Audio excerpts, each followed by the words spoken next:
I've not taken my hair out of this bun for 3 days. I've literally not been looking after myself. I've got, I think it's like 10 more days until my work is due for university. And with the stress comes tinnitus spikes. And it's been so loud recently, like ridiculous. But I feel like the best remedy for that is just to keep busy, and I'm just using it to fuel me on and get this work done because I can't wait for it to be over. That was me 12 days ago and this is me now after submission. I look a lot better. I was very exhausted. My tinnitus was very loud, but I got through it. I'm on the other side. I've submitted my work and I'm completely finished with education. How crazy is that? Firstly, I'm making this video because it's exam week and I've submitted my work pretty early compared to a lot of people. So I know there's a lot of people dealing with studying and being very stressed because their tinnitus is interrupting it. So I hope you find this video at the right time and I hope it helps you with your studies. I'm very relieved. I'm very tired. I'm not gonna lie. My tinnitus was very bad and I know I'm habituated, and you're probably thinking, well, surely you're not habituated if you're having these bad days and having these negative responses. I think it was inevitable that it was going to be loud, and I kind of prepared myself for that moment. 95% of the time, I'm literally not giving a damn about my tinnitus. Like, I can hear it, doesn't bother me. But that 5% of the time, I do have those negative responses still, and I think that's completely valid. Like, I think there's this stigma around habituation where if you're habituated, you never listen to your tinnitus. But in days where I'm really stressed when I was doing my coursework, I think it was inevitable that it was going to be loud, and I kind of prepared myself for that moment. If you're feeling like you've done a lot of progress towards your habituation and you're having these setbacks, just remind yourself that it's completely normal. Everyone has bad days, no matter how happy, how cheery you are. And no matter how habituated you are to tinnitus, there's always going to be them bad days, and you've just got to accept them. For those who have just found my account and are just on the journey of tinnitus, habituation basically means you no longer have a negative response to your tinnitus. So you still have tinnitus, but you don't listen into it and you don't really care about it anymore. But that's the stage I'm at, and I've been posting on social media since the beginning of my journey where I was really negative towards my tinnitus, and I've grown so much to where I am now. And I'm here to tell you it's entirely possible to reach habituation, even if you've had tinnitus your whole life, like myself. I've always found it really difficult when I'm stressed out, when my tinnitus gets loud, because in the past I didn't really know what to do about it, but these days I've got these ways of coping, and that's why I'm making this video, to share with you exactly what helps me with my tinnitus when I'm in times of stress, when I'm working, when I'm doing my university work. But yeah, I've finished all my university work now, which is absolutely wild. And I'm never going to do education again. Like, I've been in education since I was 5 years old and it's completely over now, which is completely insane to me. But yeah, it's been a journey and I've learned a lot of tips along the way, a lot of things that help me. And yeah, I've also learned a lot of things that make it worse and make me struggle in times of stress. In this video, I want to share with you all of my tips of how I work and study with tinnitus, because as you know, it can be stress induced. So when you're stressed, it can make your tinnitus a lot worse. The first one is really strange, but I think it really helps me, is chewing gum or eating some crunchy snacks whilst you're working. When I do this, it just kind of gives that subtle background noise without me even thinking about it. So if I'm like chewing on some gum, it's going to have that sound when you're chewing gum, and it's just slightly like making me take my mind away from my tinnitus without me even realizing it, without me even like thinking too much into it, which is great, because the one thing you don't want to do is try a management technique and you're thinking about it too much, which makes your perception more increased to your tinnitus. So if it's just like having some nuts, some crisps, some chewing gum, if you're making them sounds like internal sounds with your mouth, then it's actually going to just stimulate you away from your tinnitus, so you're focusing on something else. And that is not including the taste as well. The taste is going to distract your senses away from what you're listening to. Another one is fidget toys. If you have something like this, like if you listen to the sound, it's a nice sound and it's really, really nice to play with. Just give it a go. This is called I think it's called a Tangle. I think I got it on Amazon, but it's really just helped me, and I didn't think it would, but it really does. I don't think I would have got through my work without the help of lo-fi beats. And if you don't know what lo-fi beats are, they're basically really chilled out tracks that don't have any vocals, well, very limited, and it's just a nice backing track to work with. So rather than listening to wave sounds or listening to singing bowls and thunderstorms, things like that, it's more structured with a melody, and it's just really nice to listen to, and it just keeps you in the zone. I kind of like feel like I'm in part of a movie and I've got my own like soundtrack in the background, and it just really helps me work hard. I don't know what it is, but if you haven't listened to lo-fi beats, just type it on Spotify, YouTube. There's playlist after playlist of them, and I think a lot of people use them for studying. If you're one of them people, drop that down below. Let me know if you use them, because I find they're really helpful. When it comes to studying or working in general, I would say being prepared is a massive thing, and being organised. Like, if you've got a space that is organised, the likelihood is you're going to be working a lot better than someone next to you with a space that is really cluttered. Your physical space really does reflect what's going on in your mental headspace. And I've read this in a book. I've read this in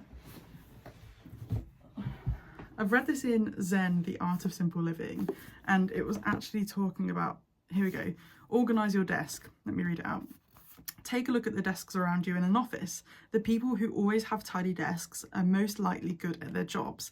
In contrast, those whose desks are cluttered may be unsettled and have trouble focusing on their work. It also goes to talk about when you're cleaning your desk or when you're cleaning your workspace, that when you clean, it actually clears the dust out your mind. That's what it says in quotations.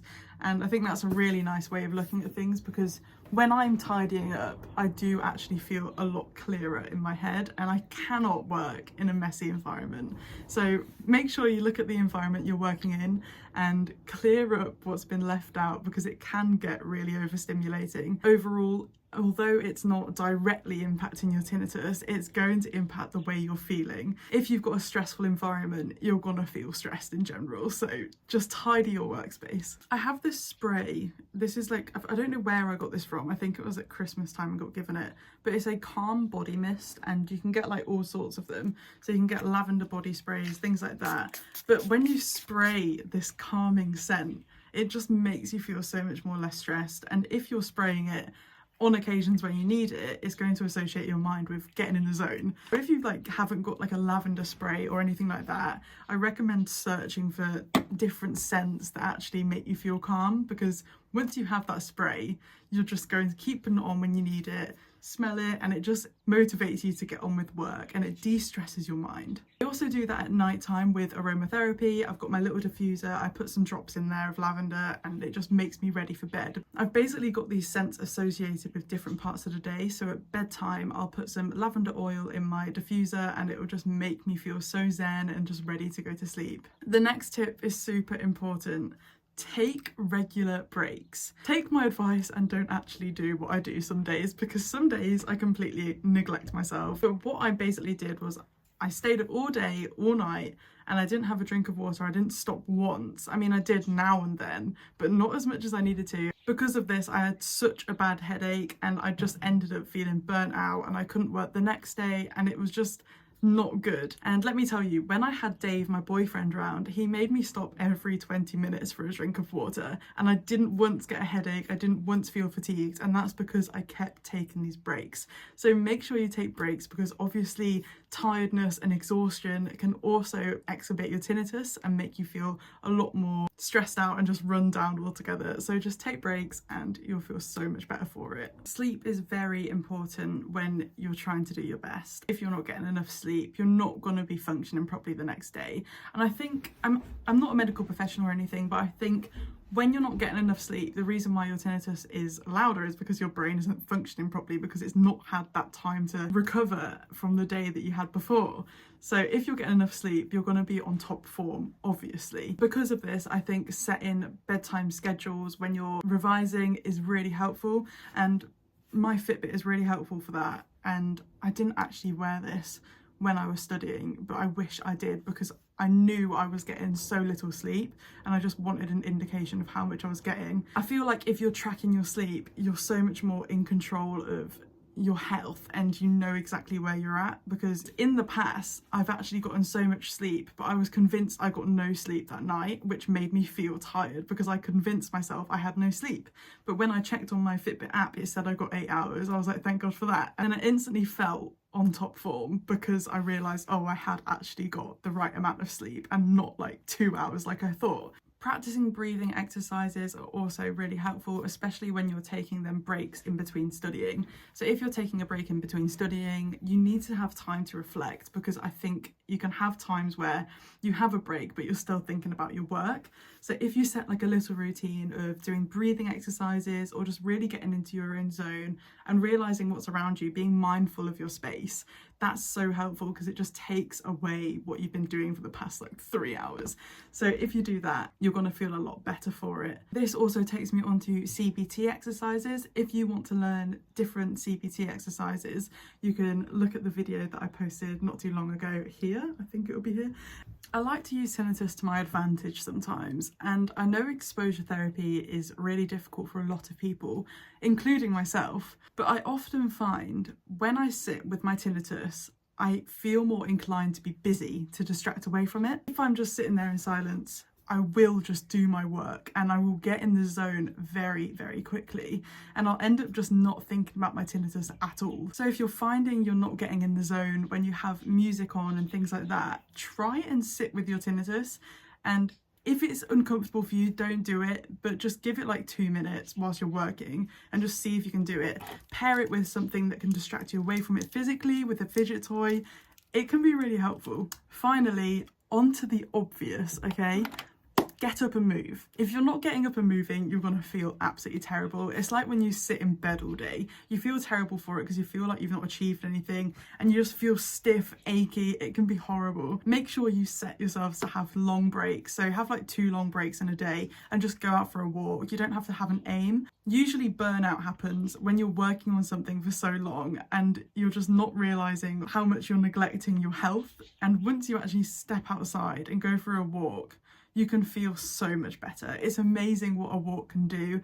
And I know a lot of people say, oh yeah, people say to me, oh, just go on a walk, you'll feel so much better, or just go on a walk, just go on a walk. Well, walks actually do a lot. And I witnessed it firsthand in lockdown when I felt terrible. And if I felt really terrible, I would just go out for a walk and I'll come back and I'd feel like a different person because of it. Don't take any headphones or anything. Go outside and listen to everything around you because it is the biggest mood booster ever. I hope that these little tips can help you with your studies, and I wish you the best of luck with your exams. Do the best you possibly can and don't stress yourself out too much. You're doing absolutely amazing. Thank you for watching.